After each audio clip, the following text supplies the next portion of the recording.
Genghis Khan was born around 1162 on the harsh Mongolian steppe, a land where survival demanded strength, loyalty, and constant readiness for violence.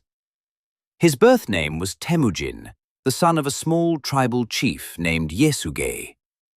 From the beginning, his life was shaped by danger.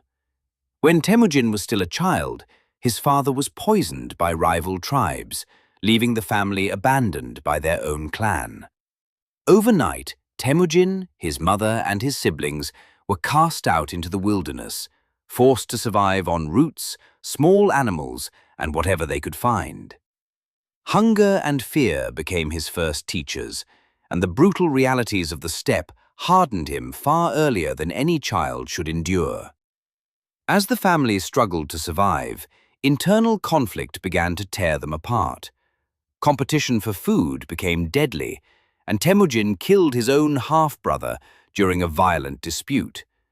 It was a moment that marked the end of his innocence and revealed the unforgiving code of the world he lived in. On the steppe, mercy was weakness, and power was the only law that mattered. This belief would follow Temujin throughout his life and shape the empire he would later build. As a teenager, Temujin was captured by a rival tribe and enslaved with a wooden collar placed around his neck, marking him as property. Most prisoners never escaped, but Temujin refused to accept his fate. With the help of a sympathetic guard, he fled into the night, running across the grasslands under the moonlight. That escape was more than survival. It was the moment he learned that fear could be overcome, and that destiny could be seized by force and will. After gaining his freedom, Temujin began to gather followers. Unlike other tribal leaders who relied on noble bloodlines, he chose loyalty and ability over ancestry. Warriors who proved themselves in battle were rewarded regardless of their origins. This revolutionary idea attracted men who had been ignored or mistreated by traditional tribal systems. Slowly, Temujin built an army bound not by family, but by shared hardship, discipline, and absolute loyalty to their leader. Through a series of ruthless battles and shifting alliances, Temujin defeated the rival Mongol tribes one by one. By 1206, he stood victorious over the steppe. At a great tribal council, he was given the title Genghis Khan, meaning the universal ruler. The boy who once starved in the wilderness had become the undisputed leader of the Mongols. Yet for Genghis Khan, the steppe was not enough. He looked outward toward the wealthy and powerful civilizations beyond the horizon. Genghis Khan transformed his followers into the most efficient military force the world had ever seen.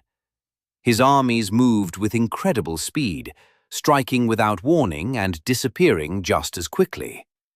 Mounted archers could fire accurately at full gallop, overwhelming enemies who had never faced such tactics.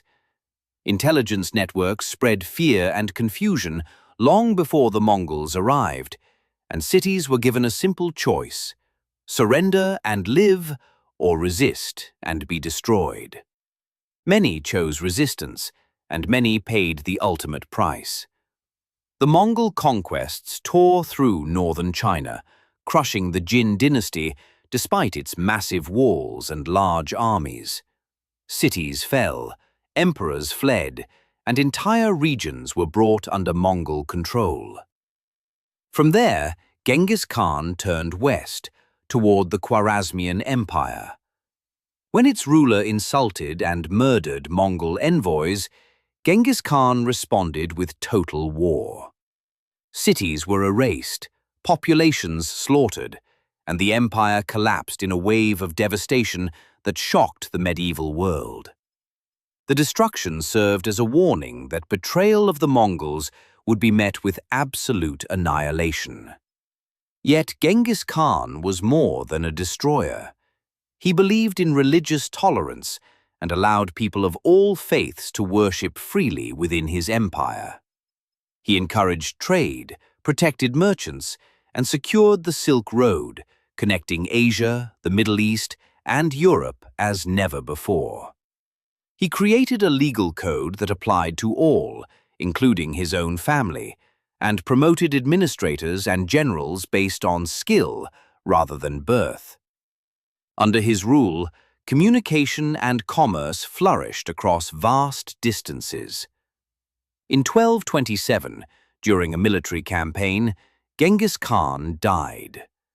The exact cause of his death remains unknown, adding to the mystery surrounding his life. His burial place was hidden, and according to legend, all who witnessed the burial were killed to keep its location secret. Even in death, Genghis Khan remained a figure of fear and legend, his final resting place untouched and unknown. The empire Genghis Khan created did not die with him. His descendants continued his conquests, ruling territories that stretched from China to Eastern Europe. His legacy is complex and deeply controversial. He was responsible for unimaginable destruction and loss of life, yet he also reshaped global trade, cultural exchange, and political power. Today, millions of people are believed to be his descendants, carrying the genetic mark of a man who changed the course of history. Genghis Khan remains one of the most powerful and terrifying figures the world has ever known. Whether remembered as a brutal conqueror or a visionary leader, his impact cannot be denied. From the wind-swept plains of Mongolia to the farthest reaches of Eurasia, his shadow still stretches across history, reminding the world of what one determined man can achieve in a ruthless and unforgiving age.